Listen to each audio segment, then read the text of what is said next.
A Brief History of the Empire, Part 3. By Stronach. The first volume of this series tells in brief the story of the succession of the first 8 emperors of the Septim dynasty, from Tiber I to King Tyra II. The second volume described the War of the Red Diamond and the 6 emperors that followed its aftermath, Uriel III to Cassander I. At the end of that volume, I described how the Emperor Cassander's half-brother, Uriel IV, assumed the throne of the Empire of Tamriel. It will be recalled that Uriel IV was not a Septim by birth.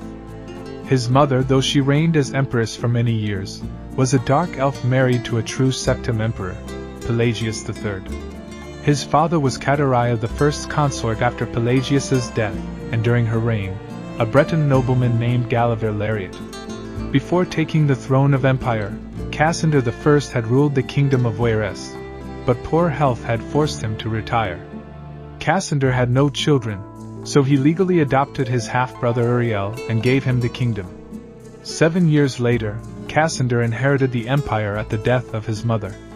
3 years after that, Uriel found himself the recipient of Cassander's inheritance once again. Uriel IV's reign was difficult and long one.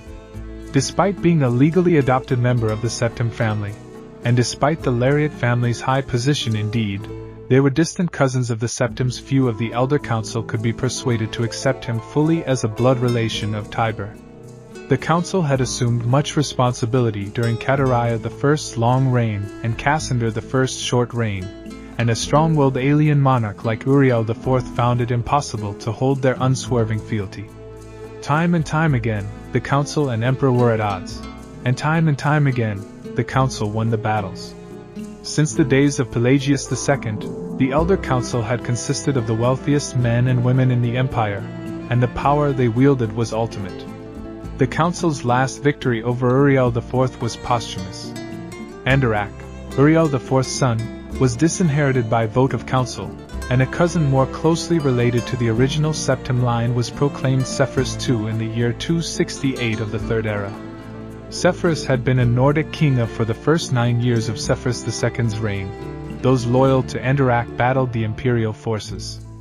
In an act that the sage Arantine called Tiber Septim's heart beating no more, the council granted Andorak the high rock kingdom of Shornhelm to end the war. Andorak's descendants still ruled that land. Of course, Sepphoris II had foes that demanded more of his attention than Andorak. From out of a nightmare, in the words of Arantine, a man who called himself the Cameron usurper had led an army of Daedra and undead warriors on a rampage through Valenwood, conquering kingdom after kingdom. None could resist his onslaughts, and as month turned to bloody month in the year 249 of the Third Era, fewer even tried. Sepphoris II sent more and more mercenaries into Hammerfell to stop the usurper's northward march, but they were bribed, turned into undead, or slaughtered. The story of the Cameron usurper does deserve a book of its own. I recommend the reader find Pelot's Ilthras The Fall of the Usurper, for more detail. In short, the destruction of the forces of the usurper had little to do with efforts of the emperor.